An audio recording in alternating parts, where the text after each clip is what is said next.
pengurus kolegium ini tersebar mulai dari Aceh sampai dengan Manado maupun Makassar ya. Jadi masing-masing institusi pendidikan dokter spesialis atau prodi spesialis DVE itu menjadi pengurus kolegium dermatologi venerologi estetika periode 2024-2028. Kami menyusun standar kompetensi cukup lama, Mbak Vika, sekitar 8 bulan. Sampai saat ini kami udah melakukan 3 kali ujian kompetensi nasional. Output atau capaian kelulusan itu sekitar 83% ya.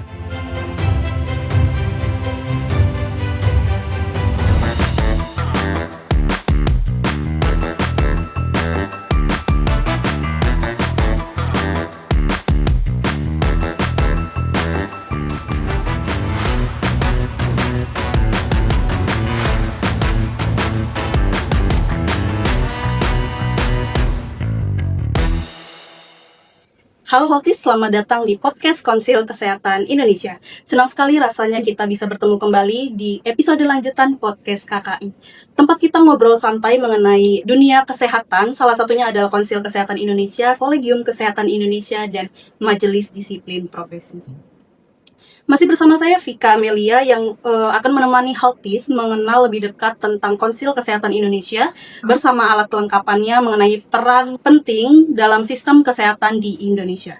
Seperti biasa kita akan membahas dengan cara yang ringan dan mudah dimengerti. Di episode kali ini kita mulai memasuki series khusus mengenai kolegium. Seperti yang Holtis ketahui, terdapat banyak kolegium di Indonesia dan masing-masing memiliki peranan penting strategis dalam memastikan profesionalisme.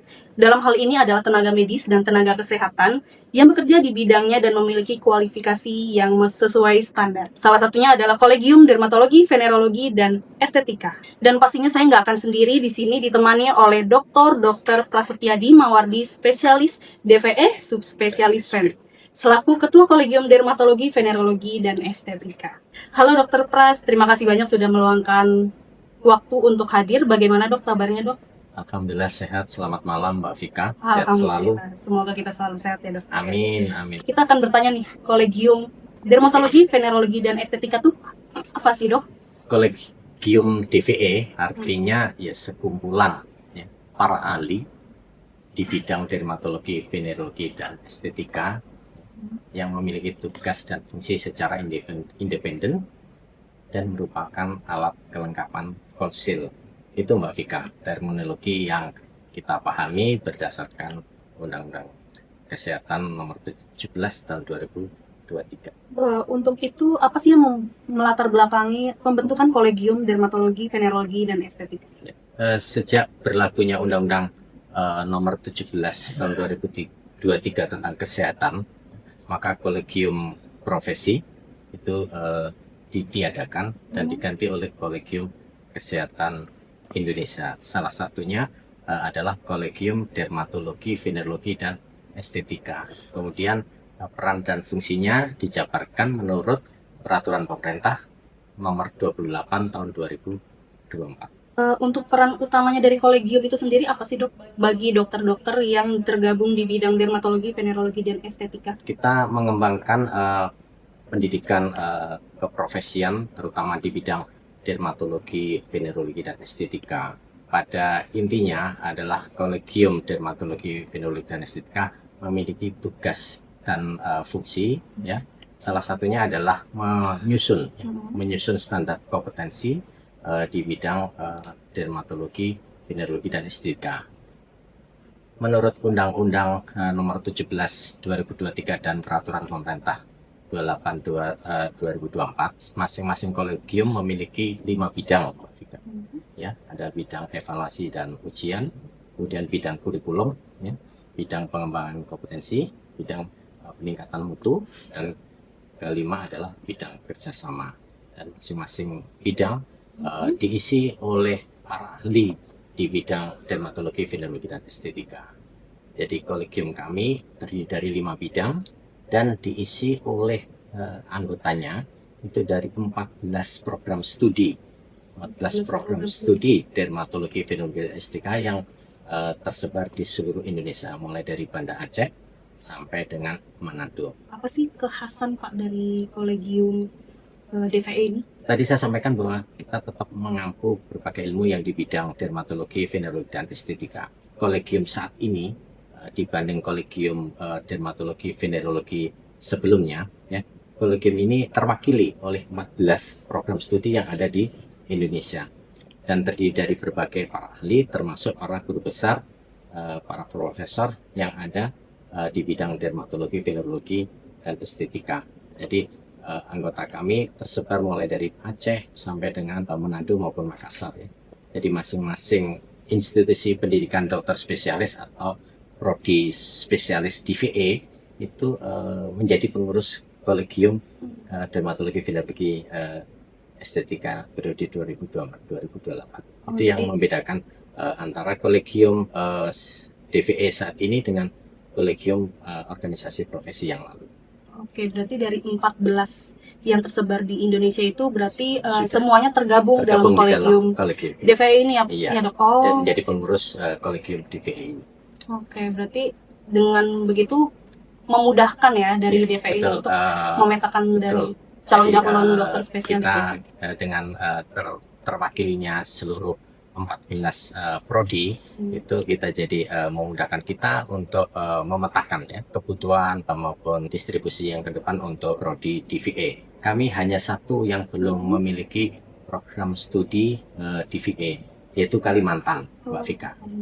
Dan ini merupakan tugas kolegium saat ini untuk membuka prodi baru, ya, prodi baru di Kalimantan ya.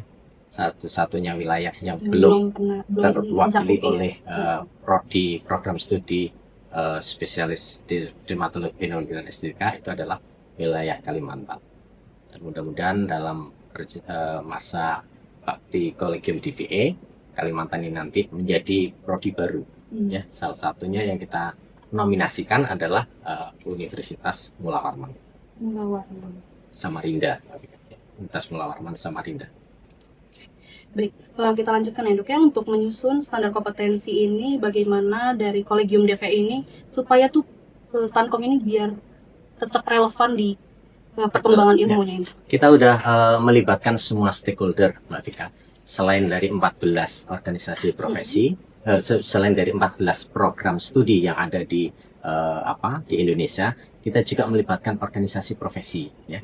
Organisasi profesi dalam hal ini adalah Perhimpunan Dokter Spesialis Kulit dan Kelamin Perdoski. Kemudian kita juga melibatkan para senior yang telah berkecimpung dan mendarmabaktikan pengetahuan dan pengalamannya di bidang DVE. Kami menyusun standar kompetensi cukup lama, Mbak Vika, sekitar 8 bulan. Ya. Kita mulai setelah raker yang pertama kolegium DVE pada bulan Februari dan terakhir selesai itu pada bulan Oktober ya dengan dilakukannya penandatanganan berita acara finalisasi standar kompetensi DVE. Jadi kita bagi dari seluruh stakeholder ya, baik yang dari 14 prodi ya yang ada, kemudian kita juga melibatkan organisasi profesi, Perdoski, Perhimpunan Dokter Spesialis Kulit dan Kelamin, dan para senior yang pemerhati tentang bidang DVE itu Mbak Vika. Di 8 bulan itu. Iya, lumayan lama ya Dok ya. Lumayan lama kita susun itu ya, diskusi, kadang online, kadang beberapa kali offline ya, 3 atau 4 kali offline sebelum kita lakukan finalisasi. Kita lakukan pertemuan offline terakhir Juli kalau nggak salah. Juli itu kita lakukan pertemuan offline di Bali. Kemudian kita difasilitasi oleh konsil melakukan finalisasi 2 kali ya, pertama validasi kemudian finalisasi. Dan alhamdulillah pada Oktober penyusunan standar kompetensi DVE ya, kita selesaikan baik untuk spesialis 1 maupun spesialis 2 atau subspesialis. Jadi kita butuh waktu sekitar 8 bulan untuk menyusun standar kompetensi. Iya, karena memang praktisinya jadi berbagai tempat ya, lokasi ya Dok. Jadi gitu. Iya, betul. salah satu hal yang agak sulit ada ya. tantangan, jadi tantangan dan keterbatasan kita. Oke, selanjutnya tantangan utama nih untuk memastikan pendidikan spesialis dokter ini tetap selaras dengan kebutuhan layanan medis di Indonesia. Kita memaklumi Mbak Vika bahwa dari 14 prodi tentunya memiliki kelebihan dan keterbatasannya. Ada keunggulan, ada keterbatasan, dan apalagi untuk prodi yang baru itu adalah program studi DVA Universitas Siak Kuala Banda Aceh. Dia baru 1 tahun ini berdiri dibanding teman-temannya yang ada di belahan lain di Indonesia. Standarisasi kurikulum tetap kita jaga, standarisasi proses belajar mengajar juga kita jaga. Kita sepakati proses pendidikan berkisar antara 7 sampai 8 semester. Ya. Dari 14 IPDS ya, itu masih ada 2 ya yang menyelenggarakan pendidikan spesialis DVA 8 semester, yaitu Universitas Indonesia dan Universitas Airlangga. Yang 12 yang lain mulai dari Unsia, USU, Unsri, Unan sampai dengan Unhas dan Unsrat itu sudah melakukan pendidikan, menyelenggarakan pendidikan spesialis DVA untuk 7 semester. Kita harapkan 2 ini nanti ya dari Universitas Airlangga maupun Universitas Indonesia akan kembali menjadi 7 semester, sehingga ada keseragaman pola pendidikan yang ada di Indonesia, Mbak Vika. Kemudian kita juga memberikan kesempatan pada masing-masing program studi untuk membentuk pusat-pusat unggulan atau muatan lokal yang menjadi prioritas dari masing-masing prodi. Ya. Seperti diketahui umpamanya Universitas Airlangga, DVA Universitas Airlangga, dia kuat di subspesialisasi dermatologi tropik umpamanya. Kemudian di Universitas Gajah Mada kuat di subspesialisasi dermatologi alergi imunologi, contohnya demikian ya. Beberapa yang di Bali, Udayana, kemudian di Unhas, Makassar, atau di Universitas Negeri 11 Maret umpamanya, dia kuat bidang onkologi dan bedah kulit. Seperti itu.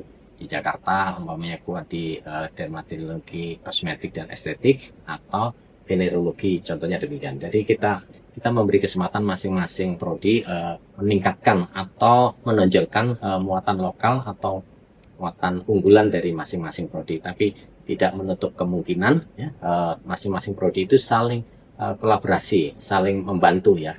Umpamanya ada yang lemah di bidang onkologi dan bedah kulit, nanti kita melakukan share teknologi atau share pengetahuan atau share keterampilan di antara prodi yang satu dengan prodi yang lain. Demikian Mbak Vika. Lumayan menarik ya, dari masing-masing prodi ini mempunyai pusat unggulan tersendiri. Iya, pusat unggulan tersendiri ya. Betul. Jadi masing-masing ini bisa sharing teknologi, sharing kompetensi sharing juga, keterampilan, sharing pengetahuan atau sharing teknologi yang dimiliki oleh masing-masing prodi. Ciri khasnya prodi. Iya, ciri khasnya prodi. Oke. Untuk standar kompetensi ini Dok, misalnya sudah ditetapkan oleh Menteri Kesehatan, gimana cara Kolegium DVA ini untuk benar-benar terukur gitu Dok, standkomnya ini? Kita masing-masing prodi itu kan kita buat sedemikian rupa kurikulum yang kita susun nantinya akan mengikat pas seluruh prodi, tapi tidak menutup kemungkinan prodi yang lain ya, prodi-prodi tersebut memiliki yang tadi saya sebutkan unggulan di bidang masing-masing ya. Bagaimana kita menjaga mutu dan sebagainya? Kolegium memiliki kewajiban ya. Kolegium memiliki kewajiban untuk memantau maupun memonitor pelaksanaan proses belajar mengajar yang ada di masing-masing prodi. Salah satu contoh umpamanya apabila salah satu prodi tidak menyelenggarakan basic skill surgery umpamanya ya, sebagai wahana atau sebagai pijakan, sebagai dasar anak-anak didik atau peserta didik melakukan tindakan atau prosedur di bidang onkologi dan bedah kulit, prodi yang lain akan mengampu ya, atau kita saling mengirim tenaga pengajar ya, tenaga spesialis DVA yang kurang mampu kita kirim ke tempat yang relatif lebih mampu untuk menyelenggarakan prodi ini. Dan ini nanti rencananya memang udah kita susun Mbak Vika, beberapa prodi, contohnya prodi DVA Udayana, dia nanti akan menjadi pusat pelatihan atau workshop atau peningkatan kompetensi di bidang onkologi dan bedah kulit ya. Di rumah sakit pendidikan tersebut nanti menjadi kancah atau menjadi wahana, menjadi peningkatan keterampilan ya. Sebenarnya kita memiliki banyak tempat prodi selain khas atau maupun di Universitas 11 Maret. Untuk prodi-prodi yang lain yang kurang kuat di bidang dermatologi infeksi umpamanya Universitas Negeri 11 Maret umpamanya, kami mengirimkan mahasiswa, beberapa kali kita mengirimkan mahasiswa untuk belajar di Universitas Airlangga, contohnya demikian ya. Kemudian kita juga memberikan pelatihan atau peningkatan pengetahuan keterampilan ya, kita kerjasama dengan rumah sakit yang ada di Indonesia ya. Meskipun rumah sakit tersebut tidak memiliki prodi, salah satu contoh adalah rumah sakit Gatot Subroto ya.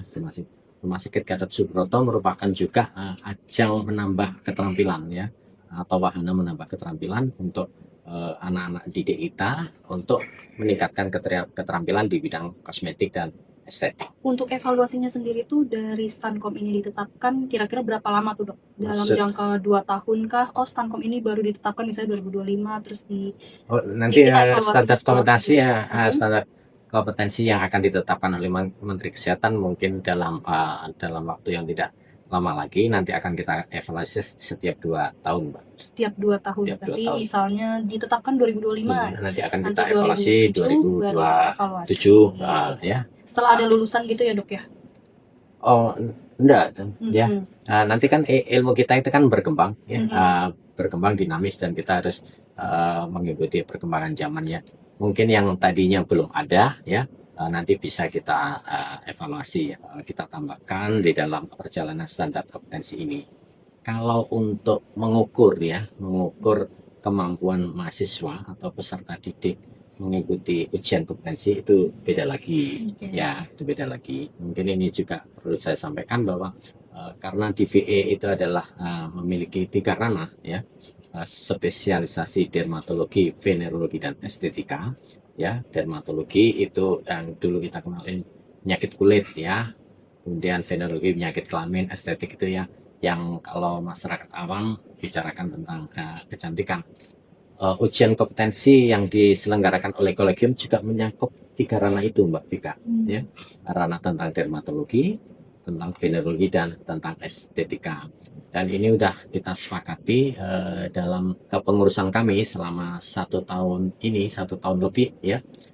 Ujian dermatologi, venerologi dan estetika itu meliputi ujian CBT dan OSCE. Ujian ini adalah ujian untuk mengukur keterampilan knowledge, attitude maupun psikomotor. Di samping itu tentunya tidak menafikan atau menihilkan aspek etika profesi.